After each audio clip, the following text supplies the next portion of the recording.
Gets you through my morning every day. Every morning. Ladies and gentlemen, Adelaide's Jody and Hazy on Nova. Let's go to Brazil. Oh, yes. Very good. Oh, nice. Oh, nice. So warm there too. Beautiful. I was going to say, hola. Is that right? I don't know. Not really sure. But everything's so cheap. Yes, it is. So this story got slid across our desks. It's pretty wild. A woman was in the equivalent of an Uber. She has done something pretty shocking to avoid paying what's equivalent to $2.45 for the fare. £1.40 the fare was. Yeah. So she's seen hurling herself out of the Uber in this footage. She throws the door open and she does kind of like a sort of a army roll across the pavement and runs away. You can see, so to describe the vision, she would have lost a lot of skin. Oh, yeah. So she didn't gracefully. It wasn't like a Roadrunner scene where she just picked up her feet and sort of went along with it. She hit the turf, did a bit of a slide, and then all of a sudden you're looking going, oh, my gosh. That would have been... straight away I thought skin graft sort of territory. Well, she was wearing a T-shirt, so very strange. So apparently the Uber driver said that they were going to get the police involved because she said, no, I don't have any cash, I can't pay. And as soon as she mentioned that the police were going to be involved, that's when she just threw herself out onto the pavement. Yeah. Get ready for this. Maybe we'll do this just after 8 o'clock. 13 24 10. The great lengths that you've gone to get yourself out of something. Could be anything. Maybe it's because you didn't want to pay for something as well. A lot of tired asses. I'll put my hand up for that as well. Yeah. Some of the things that we've done at supermarkets and such, and also with taxis. I don't know if this is normal. Maybe I still do it. Maybe it's just because I never actually go out. But I live in Croydon. So from the city, it's around about a $25 fare. Yeah. The amount of times that I've walked from the city to home to avoid paying a $25 fare via a taxi is really disturbing. And each and every time I explain that to my wife, she shakes her head, calls me a tight ass and says, it's okay. We can spare you $25. But it's the principle. Yeah. It's the principle in the moment. I think I walked 8Ks once. Really? Yeah. See, that's the thing. And you'd say to yourself, it's good for me. I'm burning off some calories. But it's not safe. Drunkenly walking. Check this out. This is Adelaide's favourite way to wake up. Jody and Hazy on Nova 919. Hey, maybe a little bit of a tight ass like this Brazilian who jumped out of a moving car, an Uber fare, to, what, was $2.45 Australian? Yeah. Oh, my very goodness. End result was this poor young lady very much skunned herself, so it was probably worth a lot more than $2.45 in terms of medical bills. 13 24 10, what have you done to get yourself out of something? Tana from Ranella, good morning. Good morning, Hazy. Good morning, Molly. How are we today? Good. Going well, Tana. What's going on? Take us through your husband. Is he a bit of a tight ass at times? Oh, yes, he very much is. So we were in a small country town and we were 2 streets away. He had a few drinks. I'd already gone home. I was sleeping in bed. And he was like, no, I won't catch a cab. It's 2 streets, $5, save the money. And he thought, you know what, I'm confident. I can cut through this baseball field and the paddock and just get home. So he climbed the 10-foot fence and then he fell off the 10-foot fence and bopped his chin, split it open. He was like, I'm a little bit tired now. He had himself a little bit of a nap and eventually walked home. We couldn't stop the bleeding and I had to drive him to the hospital. He's like, no, I'll be fine. Stitches and a very good sleep at the hospital later. He was feeling a little bit embarrassed and I was like, babe, why didn't you just get a cab? Uber doesn't exist in this place. And he's just like, you know what, for the $5, I thought I'd save myself the hassle. And I was like, well, look at what you did to us. Yes. No, his heart was in the right place. But I'm guessing he spent much more than $5 at the hospital. Absolutely. The overnight stay, the stitches, he had to get it, like he needed the anaesthetic and, oh, man, it was just not a fun time. I couldn't, it was very stressful at the time and I couldn't stop the bleeding. It was like my good tea towel was used to, like, stop the bleeding and I was trying to hold it and drive at the same time because he was still a little bit drunk from the eventual event. Yes. See, that is perfect. 13 24 10. What have you done to get yourself out of something? It could be a man thing as well. Look, I feel like we're tight, but we're tight for the right reasons. Our hearts are in the right place. 13 24 10. What have you done to get yourself out of something? Let's go to Modbury Heights. Good morning, Mel. Hi, how are you? You're going well. Yeah, good. Take us through. What'd your brother do? So my brother got asked out by a girl and didn't have the heart to tell her that he wasn't interested. So instead, he told her that he was grounded. He was 20 at the time. So that should have been the biggest red flag from her of all time. Who gets grounded when they're 20? Yeah, and she worked at the local supermarket, so it was about 2 months that Mum had to keep the lie up, saying he's still grounded. He's grounded. I won't let him out the house. So, the poor girl, but he didn't have the heart to tell her. So. Start to wonder if he's locked in the basement or something. Therese from Ross Trevor, good morning. Good morning, how are you? Good, thanks. Take us through what happened when you were pregnant. So basically, my family were adamant that they wanted me to have a baby shower, and I cringe at those sorts of things, so I really didn't want to have one. 36 weeks pregnant on the day of my baby shower, my daughter was born. Oh, excellent. No. Thank you, goodness.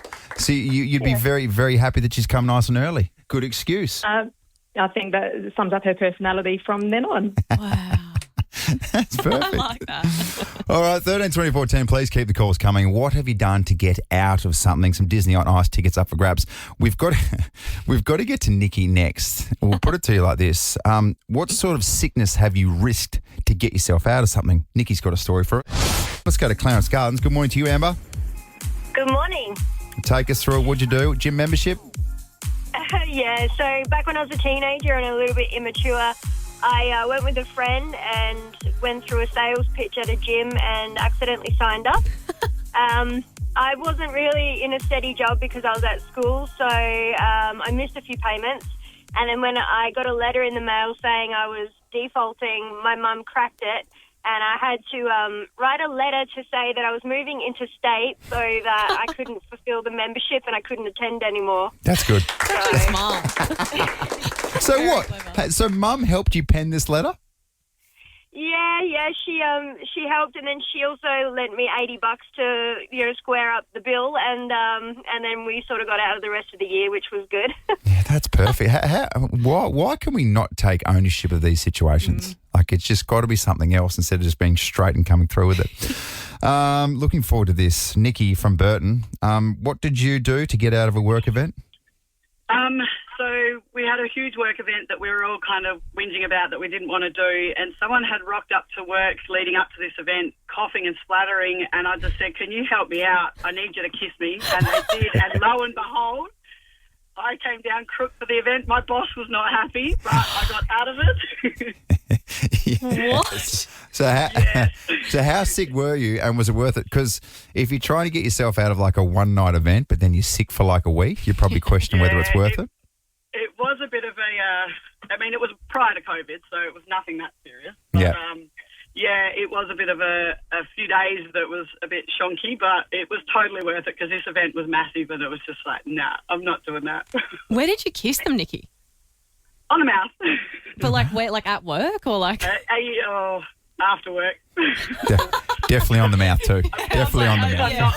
I'm not doing that. I'm not giving it away. It wasn't a forehead kiss, I'm guessing. No. Hey, Nikki, congratulations. You've won some Disney on Ice tickets. Oh, my goodness, really? Yeah, this is VIP as well. They're all yours. Oh, my goodness. So good stuff. Congratulations, and my stop kids are kissing gonna be people so on the thank mouth you. to get out of things. I need to know. I need to know now. I need to know. I need to know. I need to know. What's in the news today? I need to know this. Here's what you need to know. What you need to know with Jody and Hazy. Tragic scenes yesterday in the city. A person has died after falling from a building onto the pavement. This was outside TKW Bar and Restaurant. So this was sort of Sunday afternoon-ish. It just started to hit the headlines, the news services at around 6:30 that night. Hayden Nelson is the Sunrise correspondent. He's from 7 News Adelaide as well. Hayden, good morning to you, mates. First of all, can we get straight into it? Tell us, what have the police said? Yeah, hey, so far the investigation is still in its really early stages. So police were here at, the 2KW Rooftop Bar on King William Street, really popular bar, obviously with that incredible view over Adelaide Oval. They were dusting for fingerprints here, taking photos for evidence last night, well into the night last night. At this stage, we don't know whether this person or this man has plunged from the bar itself. We do know this building on the corner here of King William and North Terrace has a few tenants in it, but we do know that police really swarmed here about 5 o'clock yesterday when this body was found on the pavement here. And no doubt really distressing scenes for witnesses. You know, this is always a busy strip here. We know there were fans making their way from Adelaide Oval to their cars from the Port D's game last night. So to see a body on the pavement, obviously very shocking, very distressing, but police had to bring in some sheets to shield it off to be able to collect their evidence so people couldn't see inside. But certainly at this stage, they haven't been able to give us any insight as to what has caused this man to plunge from this building fatally and tragically. But they do know that this investigation is in its early stages, and they were here really well into last night collecting all the evidence they could. Hayden, appreciate your time this morning, mate. And, of course, all the latest on Sunrise and 7 News Adelaide this afternoon. Thanks, Hazy. Potentially kids seeing that on the way home from football. That's, oh, jeez. You'd hope that hasn't really happened. But no, like Hayden just said, the timing was there in terms of the football finishing and people going home. So, yeah, that's not a good way to finish a Sunday. How about this? A man in the UK has reportedly become paralysed after sitting on the toilet for 30 minutes whilst using his phone. Everyone does this, by the way. I believe that. Everyone does this. Sometimes I do it for 40 to 45 minutes. What? Prolonged sitting in a flexed lumbar position can reduce spinal cord perfusion and compress critical nerves. In this case, the extended duration likely triggered spinal, I think it's ischemia or acute nerve compression, potentially leading to cauda equina syndrome. Not sure if that's the correct pronunciation, just said it with confidence. So this incident highlights the physiological risks of modern habits. Extended toilet use with poor posture can impair nerve function and blood flow. Limiting screen time on the toilet to protect your spine and neurological health is what they're recommending. I'm not even kidding. Sometimes 40, 45 minutes for me. Really? Because you just go down a wormhole for where it is. Sometimes you're working, sometimes you're just scrolling. Is this because you have kids? I think there's a bit of that as well. I'll put it out there, ladies and gentlemen. Is it worth becoming paralysed to get away from your kids for 45 minutes? It's a joke. It's a joke. It's a joke. That is a good joke. Jody and Hazy's Monday morning joke off. No Jody Oddy, so we've gone straight to the most top part of the top shelf, and that is Tom Wren. G'day, Reddy. Hello there, Hazy. Good to be here. Yes, I love this segment. Yeah. It's my favourite. It's your absolute favourite, and has been for years now. Yes, I know. All right, 3 jokes. Who would like to go first? Producer Molly, what do you got? Okay, I got a footy joke. Ooh. Yes. What? This is your sweet spot, by the way. I know, I love it. Okay, what's the difference between a firefighter and the West Coast Eagles? A firefighter can actually climb the ladder. Eagles aren't climbing That's the ladder a good anytime one. soon. I like that. That is good. All right, Rennie, should we build up to your ones? I'll go next if you want. Oh, you go. Okay, yeah. Okay, ready? And you could probably relate to me in this subject, I reckon. Oh, is this a short joke? Yeah, my wife. That and also this. So my wife took off her bra whilst we were having a bit of an argument. Turns out it was a booby trap. Don't look at me like that. You're the king of dad jokes. That's a beauty.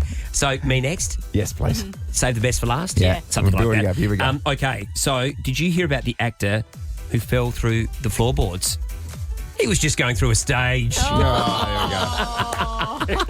It was as bad as anticipated. That's absolutely horrific. I'll just let myself out. No. Get out of here, Reddy. Back to double eight.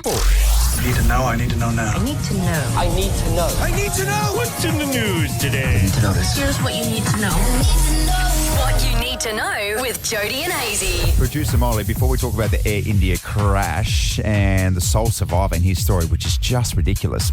2KW, there was a man who plunged to his death yesterday. So this started doing the news rounds around about 6:30. So like a really, really unfortunate, sad situation. Still no 100% in terms of the reasoning. Yeah. But what we do know is that it happened around about the time that the football was finishing. So straight away, it's right in the most prominent part of the city, 2KW. You just hope that there weren't children to see the incident unfold or even aftermath, because authorities got to there as quick as they could. But still, we're not used to situations like this in Adelaide. Apparently there's already flowers at the site this morning. Right. But yeah, it's just so sad. It is. So sad. Air India crash and one sole survivor. This is just ridiculous. How did he pull it off? Well, he has revealed how he pulled it off. So there was, over hundreds of people who unfortunately went down. Yep. He took us through the situation to get himself out. What is it? So he said I managed to unbuckle myself, used my leg to push through the opening and crawled out because he was seated right by the exit, which is great. He said, I don't know how I survived. I saw people dying in front of my eyes, the air hostesses, and 2 people I saw right near me. I managed to walk out of the rubble. It feels like a movie. Yeah. It 100% feels like a movie. And our boss, Josh, was saying before, it's one of those things where he'll think about it for the rest of his life. His brother was next to him. So his brother was in 11B. So then who booked the tickets? Do you know those questions you'll always ask yourself? Like, who booked the tickets? Who decided that he would get the window seat? But you never stick to what you book either. No. Like with us, I'm always sitting on the window. It doesn't matter if I'm A or B or whatever it is. So, yeah, I mean, the survivor's guilt will just eat away at him. That's it. And I wonder, like, imagine if his brother had said, no, you take the window seat. You can have it this time. Oh, there's all those sorts of questions. Unbelievable. Hopefully, I mean, that was what, the biggest plane tragedy ever?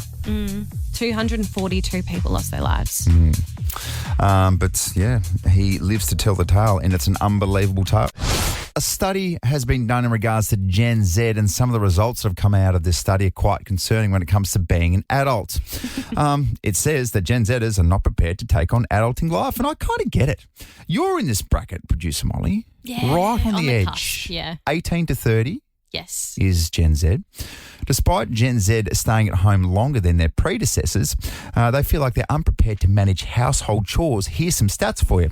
72% of Gen Zers feel burdened by adult responsibilities. 30% have never mowed a lawn. I've never done that. You've never mowed a lawn? No, I've never had lawn to mow. Well, it is a luxury, actually. Yeah. But also, the joy of freshly cut grass and finishing the lawn, beautiful. And then chuck a whippersnipper on the end. Oh, that is satisfaction. You guys are missing out. 26% have never paid all their own household bills. I'm pretty good in that space. Well, you have to do it to survive, don't you? Yeah, but I remember the first time doing it thinking, how do I do it? I don't know what to do. I haven't done it for a long time. Is BPay Do still a you thing? do No. A quarter of the study have never prepared a full meal for weeks. 51% skip meals multiple times per week. Yeah, that's me. Yeah, I feel like that's a lot of people, not just the younger people. 38% rely on takeaway just to get by. 39% take their clothes to their parents to be washed. So that's an interesting one, because if my parents were here, they're in New South Wales, 100%, I think I'd still live with my parents.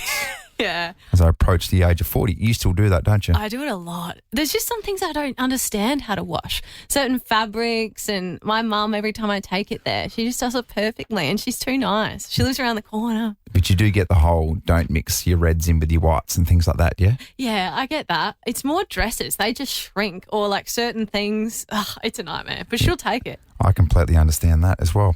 70% of the study regret not learning more before moving out of home. Well, sometimes it feels like it's one of those situations where you just got to jump in the deep end and see what happens. Yeah, definitely. But for you, Producer Molly, you're probably going to shrink some clothes and turn those whites pink.